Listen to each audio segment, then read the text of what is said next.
In the beginning, their stadiums were either antiquated or inadequate. Most of their cities were considered minor league. Their coaches and players were rejects or retreads. Their franchises were scorned and sabotaged by the NFL establishment.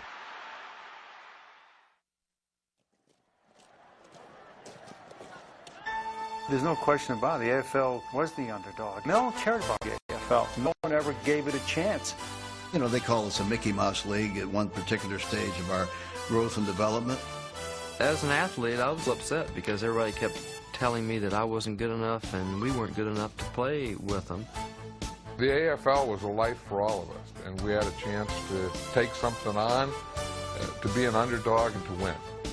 I think the AFL was the closest thing that I could find to family.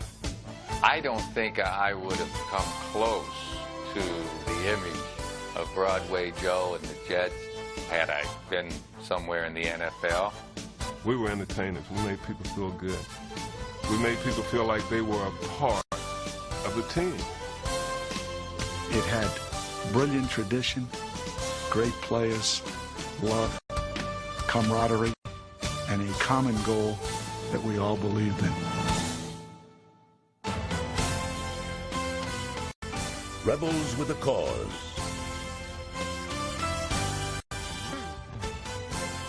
The story of the American Football League.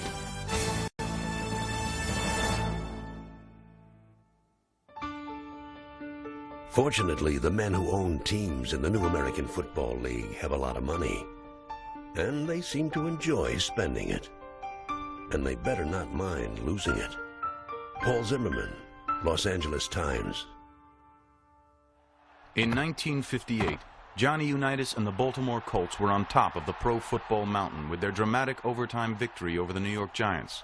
But like Mount Everest, it was a mountain that suddenly inspired others to climb, if only because it was there. Unitas takes, he gives to Amici, and the ball game is over.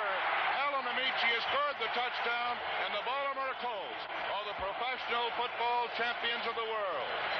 That's the end of the game. In Dallas, 26-year-old Lamar Hunt, the son of a wealthy Texas oil tycoon, had been a third-string pass receiver at Southern Methodist. He understood the popularity of Texas football, the Cotton Bowl, the Southwest Conference. When he tried to buy the Chicago Cardinals, he was rebuffed. But he believed that other potential club owners also thought that another pro football league was an idea whose time had come. He believed that Dallas would cherish a pro football team. I thought that there was room for a second league. Baseball had 2 leagues, and why wouldn't it make sense for there to be a second league in football? Houston oil man Bud Adams emerged as Lamar Hunt's first ally in assembling the franchises in defiance of the NFL in 1959, when the AFL was born and immediately placed in an incubator. Houston sports writer Mickey Hershkowitz. They had like the names of 4 teams and four cities and 4 owners, and that was all they knew. They didn't have a schedule. They didn't have a television contract. No one who attended that press conference thought they had a chance of actually getting the league up and running. I don't think anyone thought there would ever be an opening day. But on September 9th, 1960, the Boston Patriots kicked off to the Denver Broncos at Boston University Field. The Broncos won 13-10. The New York Titans, Buffalo Bills, Dallas Texans, Houston Oilers, Oakland Raiders, and Los Angeles Chargers were the other 6 original teams stocked by the AFL's frantic first player draft on November 22, 1959. Texans owner Lamar Hunt. There were only 2 or 3 people that really knew anything about football players, and we charged them with the concept of coming up with a plan whereby we could draft a bunch of names. Oilers owner Bud Adams. We took the Street and Smith magazine and took all the graduating seniors, and we took the top 10 running backs, top 10 ends, and we clipped their names out, and then we had a hat. We all stuck our name in the hat to pick out. Bills owner Ralph Wilson. And that was your choice. We didn't have any scouts or anything, and nobody knew anything about who they would select. Joe Foss, who had been the governor of South Dakota, was named commissioner of the American Football League. Among our athletes, in order to preserve the basic... He had been a World War II hero as a fighter pilot in the Pacific. Now, he was the counterpart to the new young NFL commissioner, Pete Rozelle. I did meet with Joe Foss, the commissioner of the new American Football League in St. Louis on Saturday. We had a very pleasant 3 or 4 hour conversation in an attempt to develop an overall policy of cooperation and harmony, which we both feel will be possible to achieve. That peaceful coexistence soon turned into sabotage. The AFL had counted on Minnesota as one of its original teams, but suddenly the NFL captured the Minnesota territory. Chargers owner Baron Hilton. Apparently, they were able to work out a deal with the National Football League through George Halas that they would be given a National Football League franchise if they would lead us down the rosy path, so to speak, to the day of the college draft and then defect. The NFL also had its eyes on football's popularity in Texas. In 1960, the NFL quickly established the Dallas Cowboys as its rival to Lamar Hunt's team. Cowboys president Tex Schramm. There's no question that the emergence of the American Football League, particularly with Lamar Hunt, a Dallas resident, as the founder, and going to put a team in Dallas, accelerated the NFL's plans for expansion. Life in the early AFL was often bizarre. The most ludicrous moment occurred in 1961 in Boston, when the Patriots were trying to hold off the Texans. Patriots Gino Cappelletti. We were ahead 28-21, and Cotton Davidson had thrown a long pass to Chris Burford, made a diving catch at the 1 yard line, and the clock showed no time left. The officials says, wait a minute, there's time for 1 play left. So they had to push everybody off the field. And in doing so, then all the fans had to get just on the perimeter of the field and the end zone. Texans coach Hank Stram. I told Cotton to call a slant pass to Burford. So anyway, he goes back in the pocket, and he throws the ball, and it's deflected and flies out of the end zone. The game's over with. Boston Globe sports writer Will McDonough. Cotton Davidson, the quarterback who threw the ball, come up to him breathless and said, Hank, did you see what happened? Did you see what happened? And he said, what happened? He said, a fan knocked the ball down, a guy in a raincoat. Texans Abner Haynes. And I have it on film where you can see him. This guy eases out, and that ball was coming to Burford, and all of a sudden it fell to the ground. Then I saw this guy out there just dancing. And referees didn't say nothing. They let him come on the field, and they, no, the game is over. And he was just out there. And we said, hey, look at this guy. What is he doing on the field? We tried to show him to it. They just, hey, man, the game's over. The NFL royalty didn't fear a coup d'etat. John Madden. There weren't a lot of people that thought that this thing could be pulled off. It was kind of always thought about as you don't have a chance. And I think that the NFL, you know, you say, well, if they knew they could have expanded, they didn't think it would work. That's why the people that started it and stuck with it, I have so much respect for, and always will. In the eyes of the fans, the hastily formed AFL is a second-rate outfit, afflicted with cast-off players, wobbly financing, and bullheaded owners. Red Smith, New York Herald Tribune. Football's famous and familiar faces in those years were in the NFL, the best pro football could offer. The AFL, meanwhile, was taking almost anyone who would accept an offer, especially those NFL benchwarmers who were not getting a chance to play, such as Cleveland Browns quarterback Len Dawson. Hank Stram. I told him that if he could get out of his contract and his association with the National Football League, I would take him in a minute, and he'd play for us. I had played in the National Football League 3 years with Pittsburgh, 2 with Cleveland. I started 2 games. I never started and finished a game, regular or preseason, in those 5 years. Len Dawson. When the American Football League came in, it provided an opportunity for a lot of guys like me And when it came around and gave me that opportunity, I jumped at it. Other NFL rejects and retreads included Ben Davidson, George Blanda, Don Maynard, and Jack Kemp. Maynard and I were taxi squad players on the New York Giants of 1958. Jack Kemp. So the AFL opened up tremendous possibilities to all of the marginal players and all those who were soon to develop their own talent. When Broncos coach Frank Filchak needed help in his 1960 exhibition opener, he even reached into his coaching staff for longtime Canadian Football League quarterback Frank Tripucka. The way it got around to me playing was we played an inter-squad game up in Golden, and it was the first taste of pro football that Denver was going to get. They had a tough time of it that night. The halftime score was still 0-0.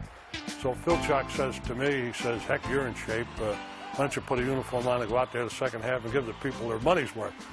So I said, well, yeah, why not? I'll give it a shot. So I go out there and threw some passes and completed a few and you know, put the ball in the air. So with that, 4 years later, I was still putting the ball up in the air.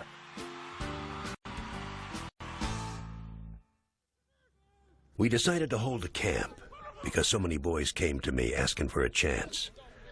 We'll have them throwing, catching, sprinting, and the linemen pulling out and showing different types of blocking.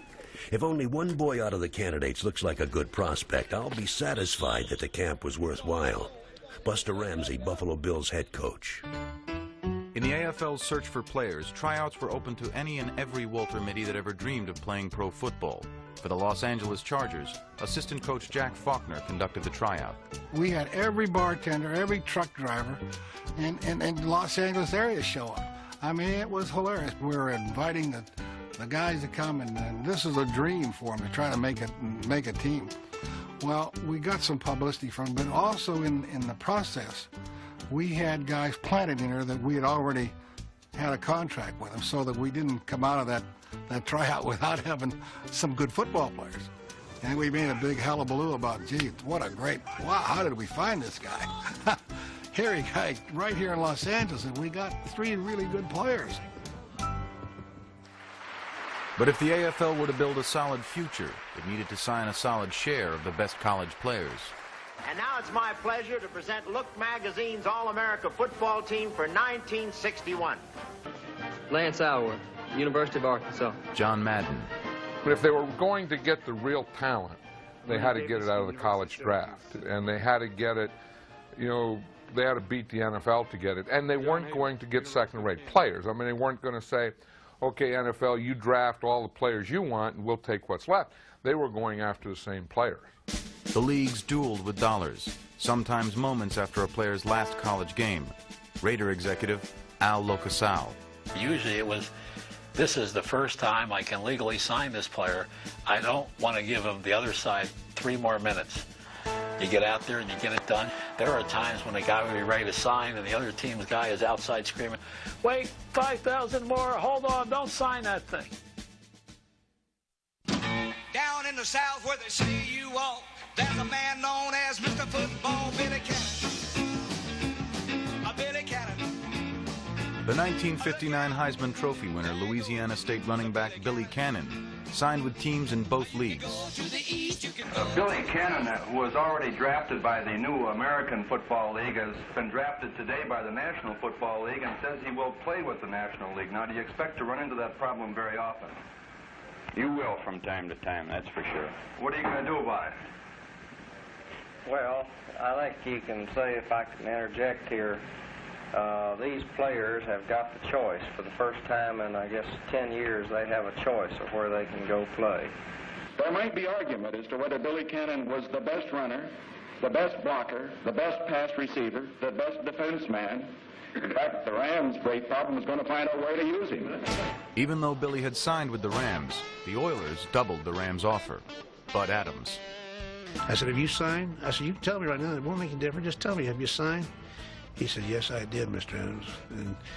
But what do I do to get that twice that salary? He said, we signing under the goalpost. That's when they said, well, will that get the job done? I said, yes, because I don't think they're going to do anything about it. But the Rams went to court. The judge ruled Billy Cannon could choose his team. He and the Oilers would win the first 2 AFL titles. Mickey Hershkowitz. Cannon, I can't say just gave them legitimacy because they battled years to attain that. But Cannon gave them a dramatic shot in the arm from the standpoint of that one-time publicity event. But the other thing he did for the Oilers and the AFL was sent a big message to the NFL that we won't lay down. We're not doing this on the cheap. We will fight you. We will compete. We will go head-to-head, dollar for dollar. So far, the AFL has been truly a joke league, earning it the name the Mickey Mouse League from the NFL. Arthur Daly, New York Times. Our first year in professional football was both nerve-wracking and gratifying. Abner Haynes and Johnny Robinson kept all the Texan fans on the edge of their seats throughout the season and still managed. Sometimes, out of necessity, razzle-dazzle was the AFL style. John Madden. I knew that the AFL was going to stay. When someone said to Lamar's father, H.L. Hunt, you know, your son lost $1 million this year, and, you know, doesn't that bother you? And he says, well, not really. He said, at that rate, he said he can just go another 150 years. And I think that's the thing. It's like a fighter. You hit a guy, boom, with your best punch, and the guy laughs at you. I think that statement put everything into perspective and says, hey, if you're going to stay in this fight, you better bring your lunch, because it's not going to be over quickly.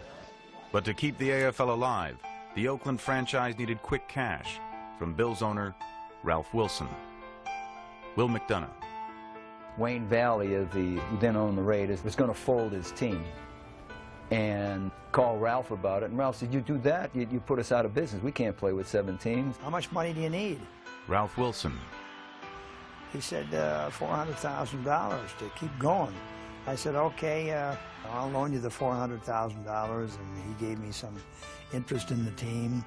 Which is illegal as heck. I'll give you the $400,000, so he exchanged it for 25% of the team.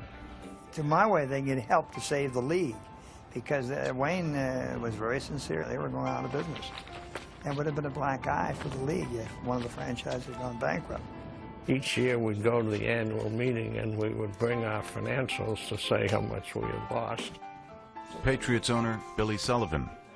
They would say, well, you know, I only lost $1.3 million, or I only lost this or that because of them. That didn't mean much. It meant a lot to Wayne Valley, because he said, you know, when I hear you guys boasting about the fact that you didn't lose both shirts, you just lost the sleeves of one of them, he said, that annoys me. I think I'd like to move that we change the name of the AFL to the Foolish Club. The club owners were not the only members of the Foolish Club. The coaches and players often felt a little foolish themselves, especially when they had to practice on sandlots or in schoolyards.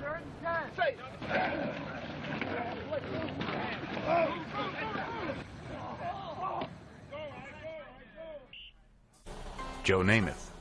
Well, I can remember getting on buses with Coach Eubank, going somewhere up to Grand Central to the schools. This is a little grade school or high school. We said, now, fellas, we have to do one thing before we start practice. Now, I want you guys to line up there across this line, everybody with their hats in their hands. Now, let's walk down the field, pick up these rocks before we practice. And on Sunday, the games were played in some of America's oldest and most outmoded stadiums. Patriots linebacker Nick Bonaconti. War Memorial Stadium in Buffalo was the worst stadium you could possibly ever think about playing. First of all, just getting to the locker room.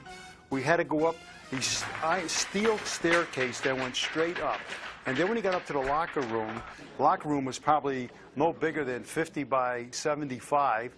All the lockers were closed in. They had maybe 4 shower heads that even worked. Houston, Jefferson Stadium, there's no grass on the field.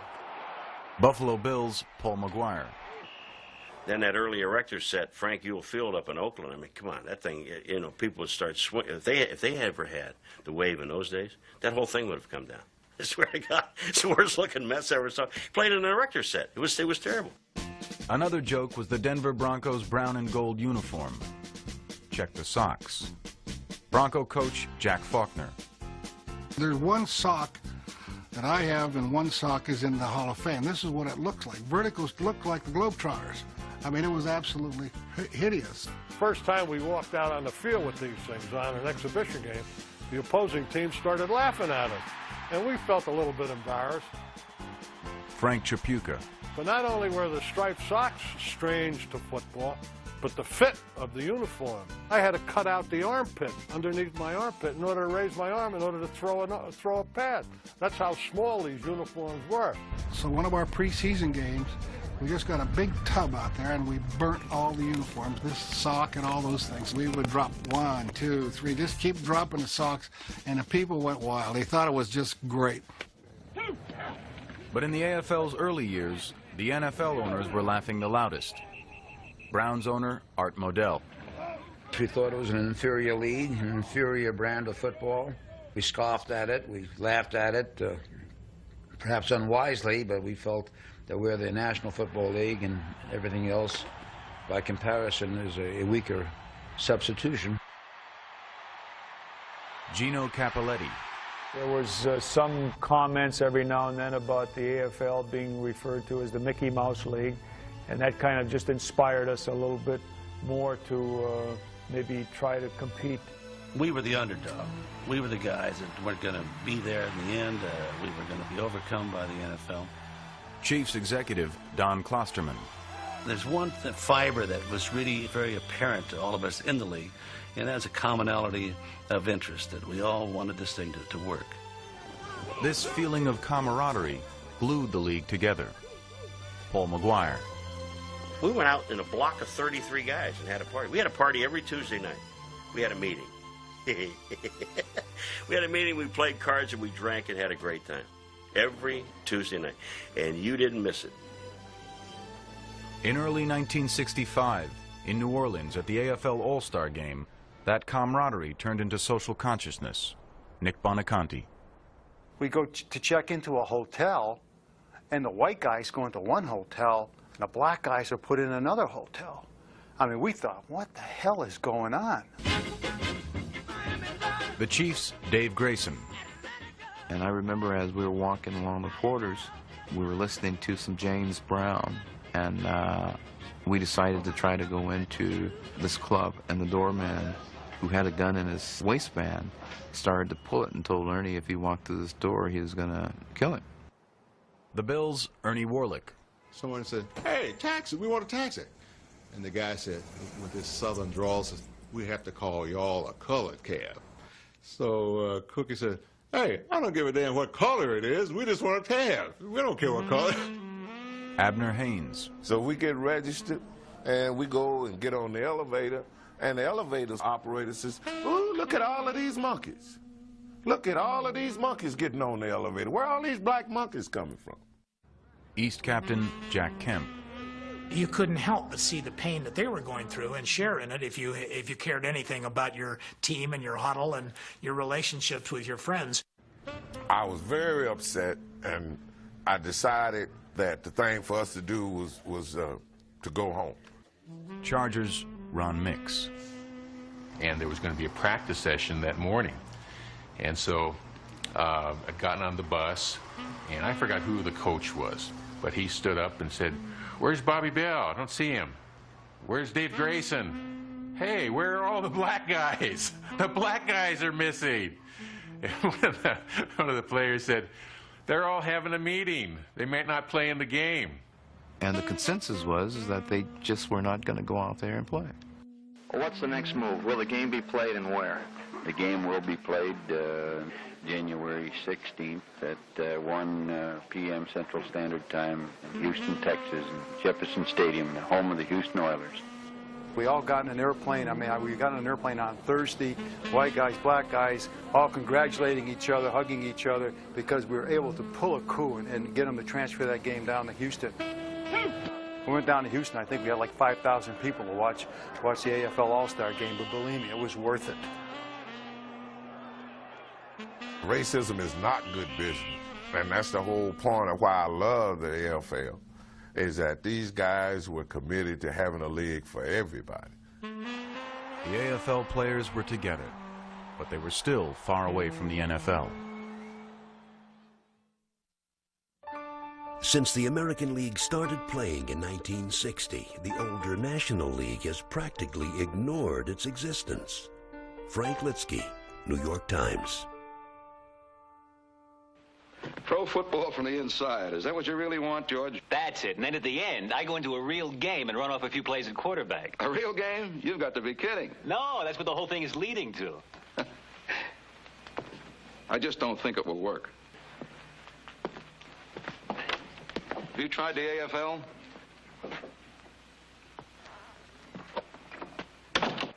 The NFL remains smugly arrogant. Even when the Dallas Texans won the 1962 AFL championship in overtime on ABC television, they did it backwards. We will kick to the clock. You're going to kick? Yeah, to the clock. Right. Well, I tell you, over on that Dallas bench, they're going wild, Kurt. They don't know what's going on. Abner Haynes elected to kick off with a club, and I'm sure that's not the unanimous opinion of the bench over there. And whether or not it's going to pay off, we're going to have to wait and see. It's yours, Kurt. Kicking against the wind. Game aside, 17-17. Crossing a hole in the 24. And watch it. The big rush is on. The kick is up. The kick is good. Dallas is the champion. Dallas wins it on a 24-yard field goal by Tommy Brooker. They had to go into the second overtime period to win it. Here's their coach, Hank Strand. It was a great tribute, I think, to our squad, and we're just as proud as that we can win the championship and bring it back to Dallas, Texas. Even though the champion Texans had outdrawn the Cowboys at the box office that season, Lamar Hunt moved the team to Kansas City. But year by year, the struggle for the best college players kept heating up. To succeed, the AFL knew it had to sign more quality players. Al Locasal. The NFL came out with this NFL and You, a real fancy 160-page booklet on the history of the NFL and how all these players had gone on to be Supreme Court judges and whatever. Our brochure was about 16 pages because we had no records. And I would say to kids, you have a choice. Here's the two brochures. You can go with that league and read about the history, or you can come with our league and help write it. The war is on. Well-heeled, oily-tongued pitchmen of the two leagues are on the college campuses to aim bankrolls and sales talks at the college heroes. The Sporting News. Bud Adams. We were doing all kinds of things, signing players, you know. It was cash involved. There's houses and swimming pools and cattle, tractors, you name it, and whatever fit the guy's fancy. The NFL couldn't tell the AFL what to do. The AFL couldn't tell the NFL what to do. So it was, you could do whatever you wanted to do. And if you wanted to grab a player, sign him under the table, above the table, you know, fly him here, fly him there. I mean, in one door, out the other. There was no rules. There was no commissioner for all of football. But there was a common denominator, the pursuit of new players. AFL and NFL executives, coaches, and scouts traveled everywhere to babysit 6-foot, 200-pound babies. Don Klosterman. They absolutely would not allow anybody associated with an American Football League team. They would not allow them in the vicinity of the player. They'd ask you, what are you doing here? I mean, they had no right to do this. In fact, we had several fistfights that broke out with, what do you mean, what am I doing? This is I can walk down the hall here. No, you can't. You can't walk in this hotel. This is an NFL hotel. We had Otis Taylor hidden out in a motel in North Dallas. Cowboys president Tex Schramm. We thought everything was hunky-dory, and what happened was, of course, the AFL, they weren't sleeping totally, and they had a smart general manager up there by the name of Don Klosterman. I called Otis's mother, told her that I thought her son had been kidnapped. Wide receiver Otis Taylor. It wasn't anything against the law or anything. It was just a protection thing for me, per se. They had kind of talked me in. The guy that was babysitting me, he never did come in the room. He'd sit on the outside Lloyd Wells, who was one of our scouts and was in charge of this scenario of following up on Otis, he said, well, they moved him to Dallas at the Holiday Inn. So I said, you've got to go up there and wait until the sun goes down. And, find out where he is, knock on the window, and tell Otis, as Otis had always liked, he wanted a red T-Bird. Just tell Otis his red T-Bird is parked at the Kansas City Chiefs facility. He sent a message by the one of the room service guys that he was outside. I think he was very true in saying, man, don't disappoint me now. You know all how good friends we've been. Before I knew it, I was climbing out the window heading for Kansas City. Otis Taylor, out of Prairie View A&M, was one of many young black players that the AFL mined, not only from the small, predominantly black colleges, but also the major universities.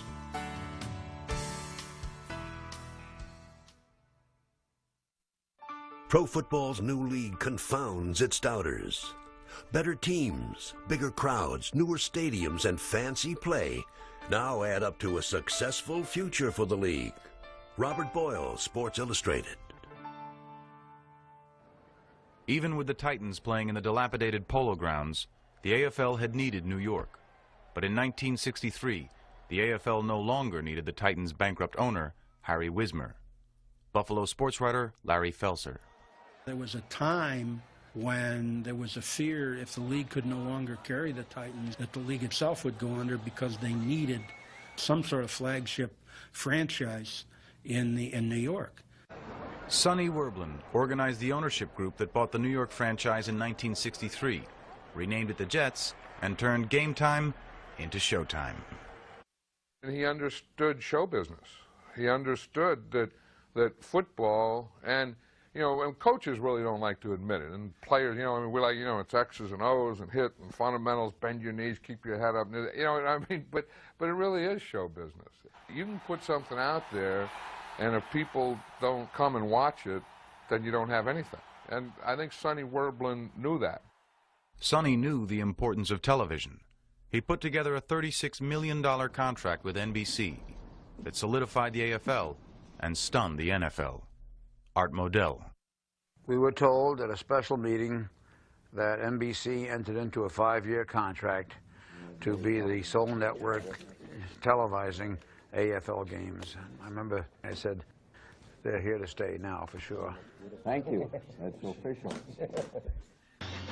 5 checks totaling $1,250,000 changed hands at the AFL headquarters. The donor, NBC. The recipients, 5 of the AFL's teams that could use the money. Its purpose, to acquire talented football players who have just finished their collegiate careers for the AFL, not the rival NFL. William Wallace, New York Times. With its new television deal, the AFL suddenly had a bigger stage for its wide-open style and its best players. Some were all-stars, and some were on their way to the Pro Football Hall of Fame.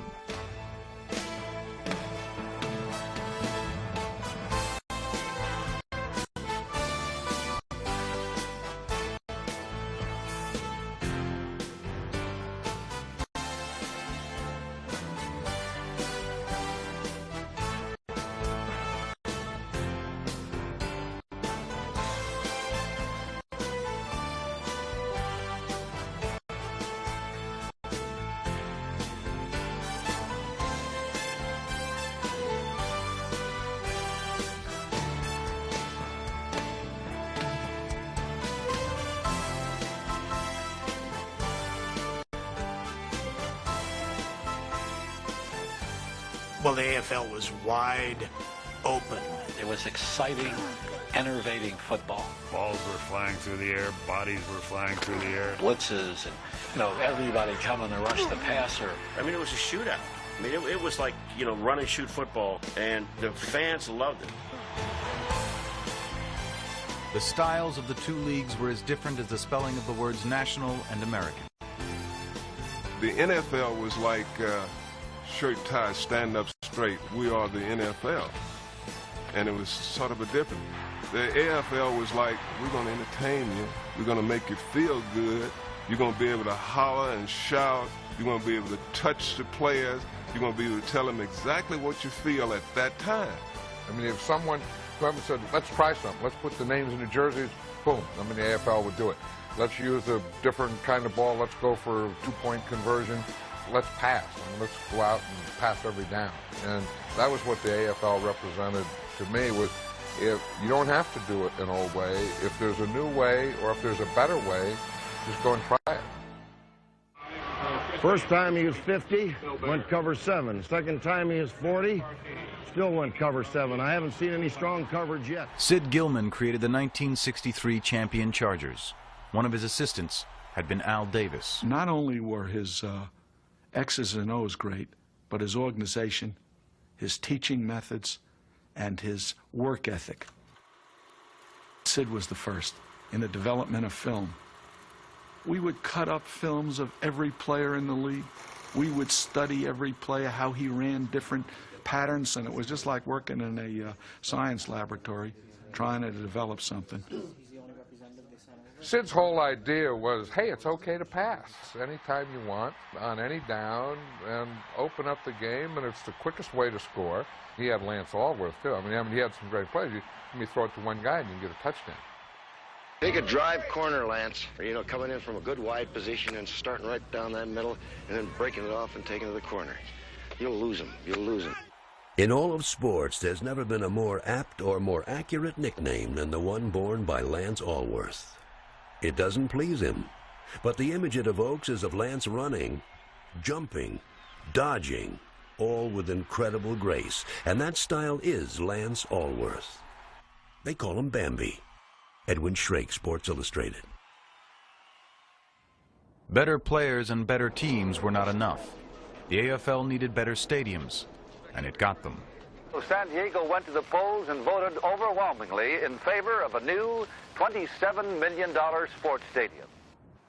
The AFL now had more new stadiums than the NFL. Here we see an aerial view of the new home of the New York Jets and Mets, Shea Stadium in Flushing Meadows. New York had a new sports stage, and Sonny Werblin put a star on that stage. Joe Namath signed what was then considered a fabulous $427,000 four-year contract.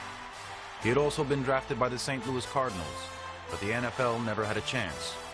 Joe Namath needed knee surgery, but Sonny Werblin had recognized star quality. Joe Namath. When I first met with Mr. Werblin, he didn't ask what I wanted. He said, Joe, we're going to give you this. I know it's better than their offer. We want you. I don't want to bicker over dollars and cents. He says, you take this and come to work with us. We want you in New York. But just for openers, he was ahead of what I had even ever dreamt about, I can remember getting in a coffee shop with a buddy back at Tuscaloosa and sitting there looking at each other. You believe this? Do you believe this much money? Joe Namath would turn out to be a bargain, both for the Jets and the entire AFL. What about your personal relations with the other ball players? Do you think they'd be down on you for commanding such a high price to sign? No, I don't see any reason why they should, really.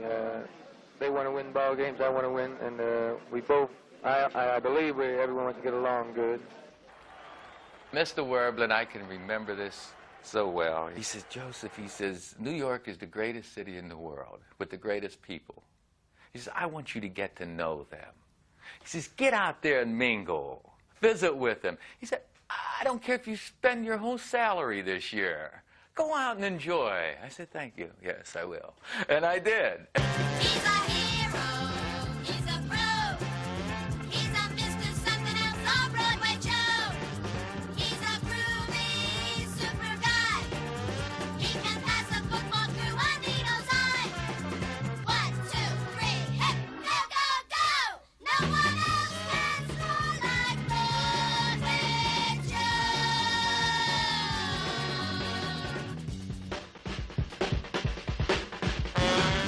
He was what they needed at the time. Needed someone that you could look and say is one of the best. You didn't have to say what league he was in. I mean, Joe Namath was a great quarterback in any league. And then for years having to play against him, I'll tell you, it was tough. But with the price going up and up for Joe Namath and other players, club owners in both leagues began thinking about a treaty that would ease the drain on their checking accounts.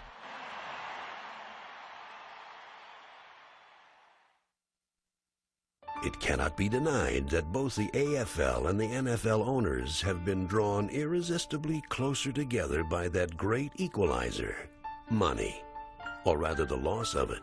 Dan Jenkins, Sports Illustrated. Coming out of college, a touted draft choice now could command more money than many longtime veterans. Cowboys president Tex Schramm. As much as I disliked the AFL, I could see what it was doing to the game from a competitive standpoint. The draft no longer was a draft in which the lower teams drafted the better players and had an opportunity to move up and so forth. The draft was now becoming entirely money. Draft picks Dick Butkus, Gale Sayers, and Tommy Nobis had cost the NFL big money. Al Davis. As I've often said, we are like the gorillas in guerrilla warfare, and I've often said the gorilla wins if he doesn't lose. And as long as we hung around, we were a thorn in their side. They feared us, and we had quality people. We weren't afraid of them, and we could handle them. Oilers owner Bud Adams. As the fight went on and got more bloody and brutal in signing players, I think the feeling was, the best of two worlds would be to have a merger. And how to get there was another question. Dallas, April 6, 1966. AFL founder and Chiefs owner Lamar Hunt accepted Cowboys president Tex Schramm's invitation to talk peace in a parking lot.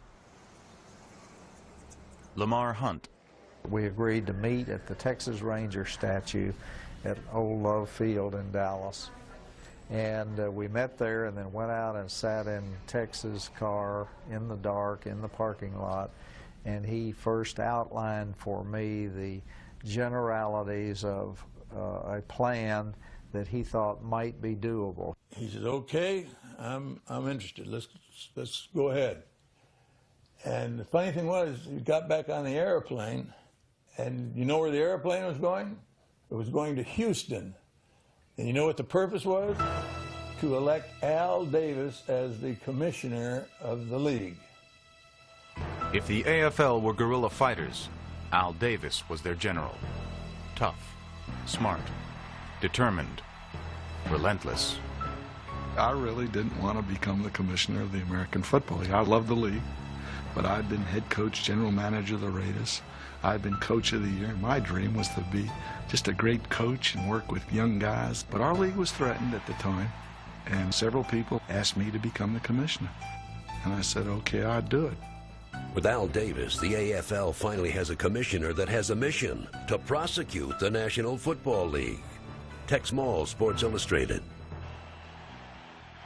When kicker Pete Gogolak jumped from the two-time champion Bills to the NFL Giants a few weeks later, Al Davis organized his guerrilla campaign. I was sitting in the office with Ralph Wilson, and someone came in and told us that the Giants had just signed Ralph Wilson's kicker, Pete Gogolak, who had played out his option. And that's when I said to Ralph, we just got a merger. And Ralph looked at me, and I said, look, if we go out and sign their players, we'll destroy them, and they'll come to the table. Bills owner Ralph Wilson. Our owners went absolutely berserk that the NFL would come in and sign one of our players. And we said, well, if they can do that, we're going to go after their players. And then all hell broke loose. Rams quarterback Roman Gabriel was snatched by Al Davis for the Raiders. Bears tight end Mike Ditka and 49ers quarterback John Brody were signed by the Oilers. Brody agreed to jump the night before Lamar Hunt was to attend another merger meeting. Lamar asked me to hold off, and I wouldn't do it, and we signed him that night. And I said to Lamar on the phone, you may not think so, but you'll be stronger in that meeting tomorrow than you were if I didn't sign him. Not every AFL club owner agreed with Al Davis, but his tactics would shape the terms of the treaty. It was not an AFL action, it was an Al Davis action, working with the Raiders and the Oilers organizations, as I remember. And it really almost blew the merger up, but by June 8th, the two sides had agreed and worked it out, and there was indeed a merger. New York, June 8, 1966. The AFL's stature would be tested in the Super Bowl. The merger included a common draft in 1967, realignment in 1970. Pete Rozelle was the commissioner. Al Davis went back to the Raiders. Brody, Gabriel, and Ditka returned to their NFL teams. The AFL expanded to Miami and Cincinnati. This is an NFL ball. It kicks a little bit better, it throws a bit better, and it catches better. It's an NFL ball. Vince Lombardi. Football line up here. Got to take it down, fella.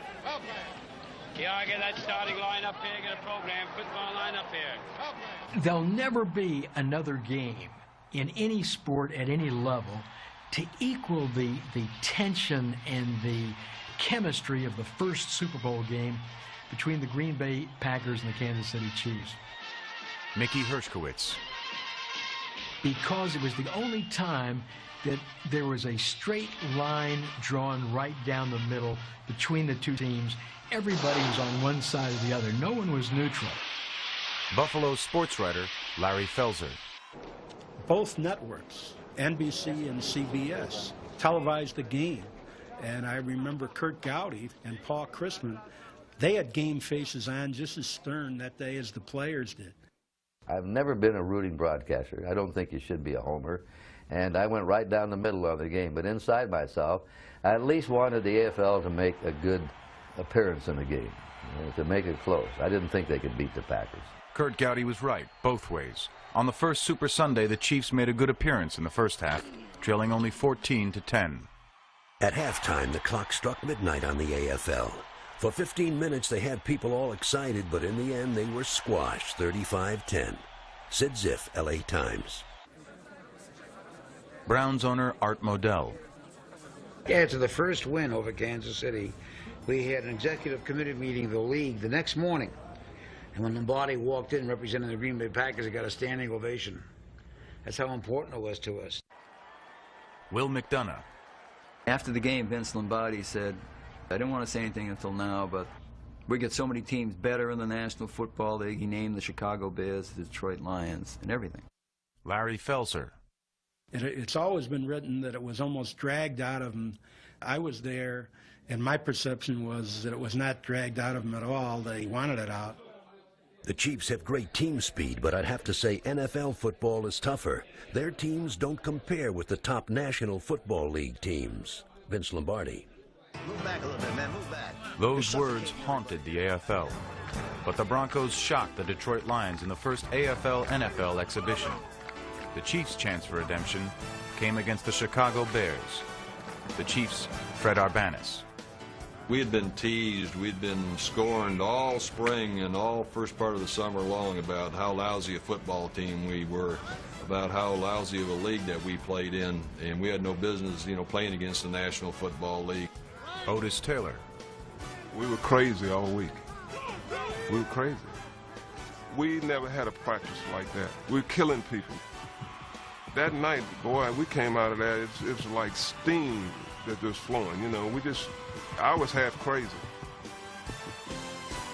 The Chiefs took no prisoners. Quarterback, Len Dawson. We wanted to beat them as badly as we possibly could. I can remember Fred Arbanis on the sidelines. We had scored 66 points, I believe. He said, let's make it 100. And he was serious. In Kansas City, they had a horse called War Paint. When you scored a touchdown or a field goal, Danny Bob Johnson used to ride him bareback. I think it was about the fourth quarter, and Butkus is looking at me, and he said, Dawson, he says, you guys are rotten. He said, you don't give a damn about us. At least you should have some compassion for that damn horse that's running around here all the time. You're going to kill it. Lamar Hunt. At that point, it was the greatest defeat in the history of the Chicago Bears in points. Now, people say, well, it was just a preseason game. But it counted a lot that night, and obviously nationally it was a shocking story to have one of the NFL's top teams, especially Mr. Hallis's team, beaten by 42 points. But when the Packers battered the Raiders in Super Bowl II, 33-14, the AFL still had its skeptics. Then, on January 12, 1969, the pro football world would turn upside down.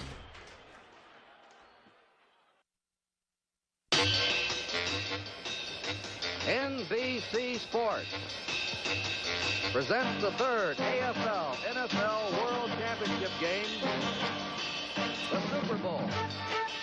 The American Football League champions, the New York Jets, versus the National Football League champions, the Baltimore Colts. Joe Namath, of course, is the man that the Colts have to stop. If Namath has a good day, the Jets are usually good. If he doesn't, they have trouble. But Namath has not been bashful this week. He's come down here to Miami, and he has said that the Jets are going to win. He doesn't even predict it.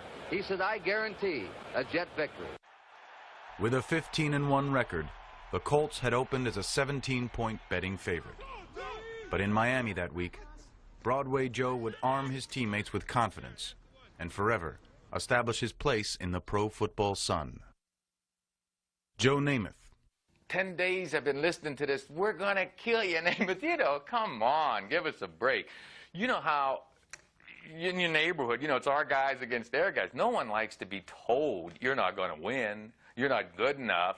That team's that much better than you guys. You know, you get it up to here and how much more you're going to take. And I told the guys, hey, wait a minute. I've been hearing this for 10 days now. You guys been talking a lot. Well, I got news for you. We're going to win the game. I guarantee it. Well, everybody thought he was crazy. But he was trying to build up the confidence of his teams. And I think he really felt that way. He was a cocky guy, and he was confident. Jets coach Weeb Eubank. I said, Joe, Shula's going to use that against us. He's going to try to make that, get him ready, fire him up for the game. He said, Coach, if Shula has to do that, we're going to beat him anyway because we're going to be ready.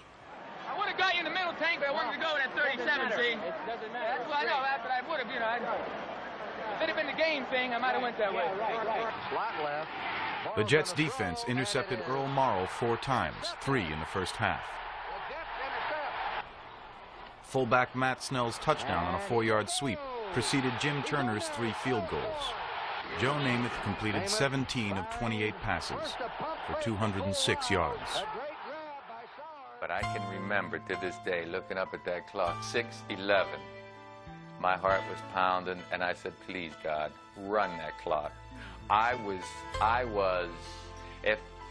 If I was worried at all about losing that game, it was then on. It was from 6:11 down. We were so close to having this dream come true. Unitas again. Pass to Richardson. Has the ball. The game is over.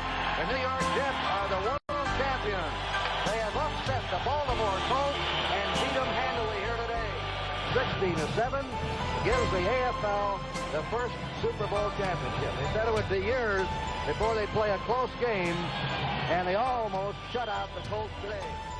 Paul McGuire. All of a sudden, it's over. And each guy looked at each other and says, my God, we did it. Not they did it. We did it. We beat them. The American Football League won our respect for every single guy in the American Football League that day. I think every guy that ever played in the AFL felt the same way.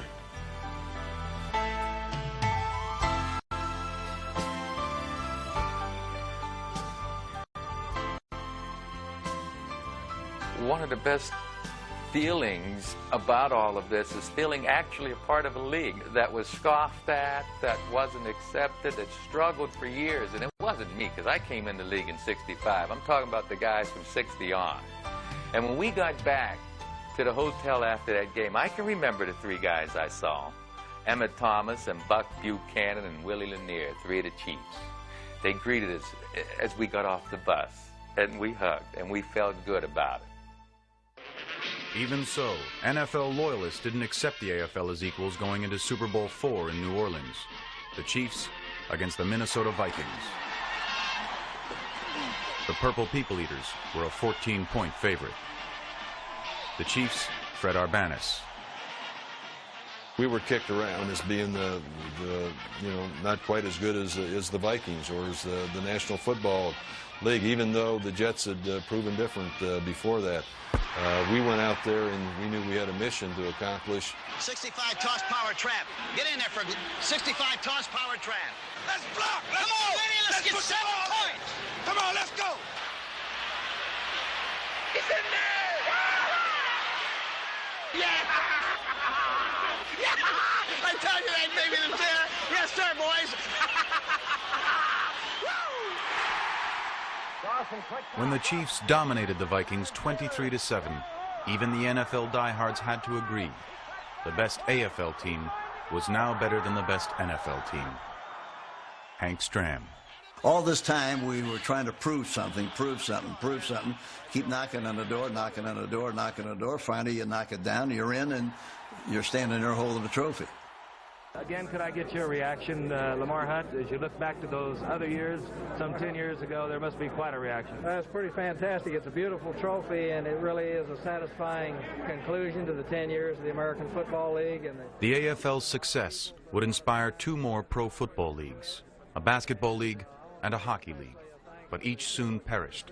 The AFL lives in the NFL's American Conference. Its legacy glistens in the Pro Football Hall of Fame. The foolish club was not so foolish after all. Quietly, some AFL loyalists wished that the merger had never happened, that the AFL rivalry with the NFL was still raging, the rivalry created by the rebels with a cause. We were proud of the American Football League. It's something that will live on forever. The players, coaches, owners, we're all in it together. I mean, we're all rowing that boat together. It's kind of like brothers, you know. We would compete against each other, but when someone would say the AFL was second rate, then collectively we'd all take them on. There's a bond that still hasn't been broken. It won't be, as long as there are guys from the old AFL alive. We were a bunch of guys that refused to accept second. To me, it's the epitome of the American dream. We made it despite the odds.